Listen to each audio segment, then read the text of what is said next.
আসসালামু আলাইকুম everyone, welcome back. আশা করি সবাই ভালো আছেন। আলহামদুলিল্লাহ আমিও ভালো আছি। সবার রোজা কেমন চলছে? আল্লাহ দিলে এবছর তেমন গরমও পড়ছে না।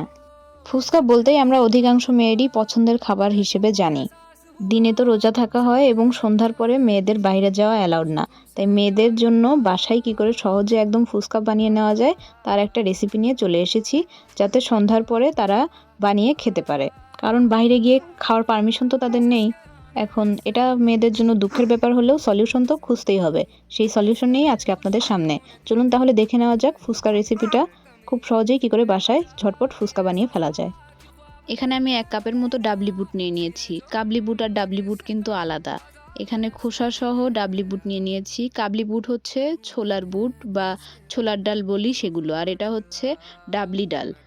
তো এটাকে 3-4 ঘন্টার জন্য ভিজিয়ে রাখবো। আমি ওভারনাইট ভিজিয়ে রেখেছিলাম। আপনাদের কাছে সময় না থাকলে 3-4 ঘন্টার জন্য অন্তত ভিজিয়ে রাখবেন। তারপরে এটা যখন ফুলে যাবে তখন আপনারা এটাকে সিদ্ধতে দিয়ে দিবেন।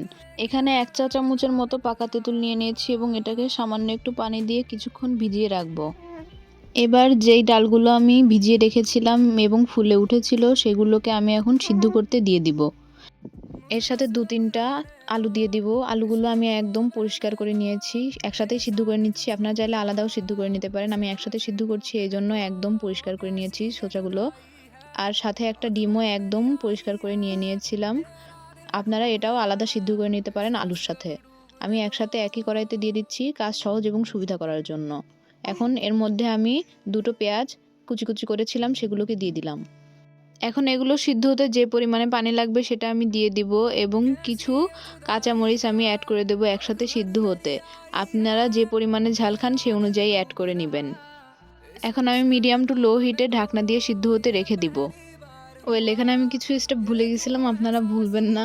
মানে ঢাকনা দিয়ে সিদ্ধ করার আগে এগুলো করে নেবেন। সামান্য পরিমাণ স্বাদ অনুযায়ী লবণ দিয়ে দিবেন, একটু ধনিয়া গুঁড়া দিবেন হাফ চা চামচের মতো হলুদের গুঁড়া দিবেন এবং স্বাদ অনুযায়ী বা হাফ চা চামচের মতো মরিচের গুঁড়া দিয়ে দিতে পারেন। এবার ঢাকা দিয়ে পুরোপুরি সিদ্ধ করে নেব সব কিছু।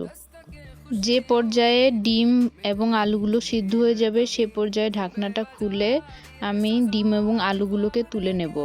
এবং ডালটা যেহেতু শক্ত এবং সিদ্ধ হতে সময় লাগে সেহেতু আমি এটাকে আরও কিছুক্ষণের জন্য সিদ্ধ হতে রেখে দিব। তবে আপনারা এক কাজ করতে পারেন, ডিম এবং আলুগুলোকে আলাদা সিদ্ধ করে নিতে পারেন। যদি একসাথে সিদ্ধ করার আপনাদের ইচ্ছা না হয় তাহলে আপনারা আলাদা পাতিলে সিদ্ধ করে নিতে পারেন এবং ডালটা তাড়াতাড়ি সিদ্ধ হওয়ার জন্য প্রেসার কুকারে দিয়ে দিতে পারেন। এবার আমি ডালটাকে আরও সিদ্ধ হতে এবং পানি শুকিয়ে যাওয়া অবধি ঢেকে রেখে দেব। এখন আমি ফুচকাগুলো ভেজে নেব। এখানে বাইরে থেকে রেডিমেড যে ফুচকাগুলো পাওয়া যায় সেগুলোই ভেজে নিচ্ছি। নিজে ডো বানিয়ে বানাতে গেলে আরও বেশি কষ্ট হয়ে যায়। ডাল সিদ্ধ করা, ডিম সিদ্ধ করা এবং মানে আলু এত কিছু সিদ্ধ করে বানায় তারপরে আবার ফুচকাও বানানো অনেক বড় হ্যাসেলের ব্যাপার হয়ে যায়। এই জন্য আমি এটাকে বাইরে থেকে কিনে নিয়ে এসেছি। আপনারা ডো বানিয়ে নিতে পারেন, সমস্যা নেই। ফুচকা ভাজা হয়ে গেলে এখন আমি আবার ডালের দিকে চলে যাব। দেখতে পাচ্ছেন আপনারা যে পানিটা একদম শুকিয়ে গেছে এবং ডালও সিদ্ধ হয়ে গেছে। এই মুহূর্তে আমি এটাকে চুলা থেকে নামিয়ে নিব। এমনিতে যে পরিমাণে পানি আছে সেটা চুলা থেকে নামার পরে ঠান্ডা হয়ে একাই শুকিয়ে যাবে। আর এদিকে দেখুন এখানে ফুচকা কতগুলো হয়েছে। এবার আলুগুলোকে ম্যাশ করে নেব এবং তার মধ্যে সিদ্ধ করে রাখা ডাল দিয়ে দিব এবং এর মধ্যে চাট মশলা বা চটপটির যে মশলা থাকে সেটা দিয়ে দিব 1 চামচ কি 2 চামচ। এগুলোকে এখন ভালোভাবে মিশিয়ে নেব। ডালগুলোকে চেটকেও নিতে পারেন। আমি যে মরিচগুলোকে একসাথে সিদ্ধ করেছিলাম সেগুলোকে চটকে নিয়ে নিচ্ছি। চটকে না নিলে তো এই মরিচের ঝালগুলো ভিতরে যাবে না। তবে এখানে একটা কাজ করতে হবে, ডাল সিদ্ধর সময় তো ডালের জন্য লবণ দিয়েছিলাম কিন্তু আলুর জন্য তো কোনো লবণ দেওয়া হয়নি। তাই আলু যখন ম্যাশ করা হচ্ছিল তখন সেখানে পরিমাণ মতো আলুর জন্য একটু লবণ দিয়ে দিবেন।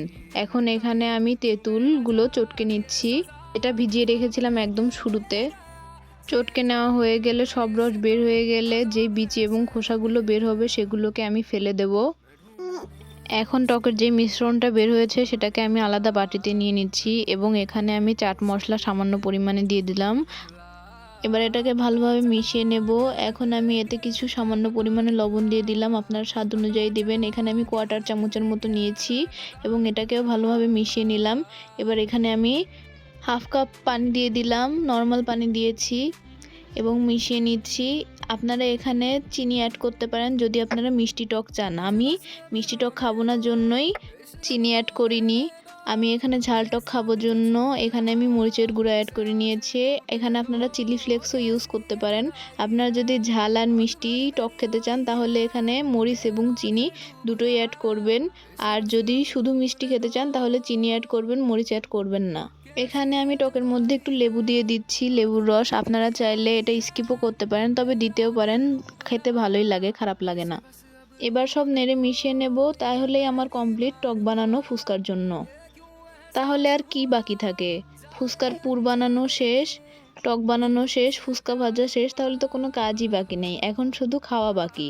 এখন আমি ফুচকাগুলোকে ফাটিয়ে এর মধ্যে পুর ভরে টক ভরে নেব, তাহলেই আমার ফুচকা রেডি। আর আমি সাথে কিছুটা কোক খেয়েছিলাম। আপনারা যে কোনো ড্রিঙ্কস ইউজ করতে পারেন, এটা তো কোনো রেসিপির মধ্যে পড়ে না, তবু আমি যা সার্ভ করেছিলাম তাই দেখিয়ে দিচ্ছি।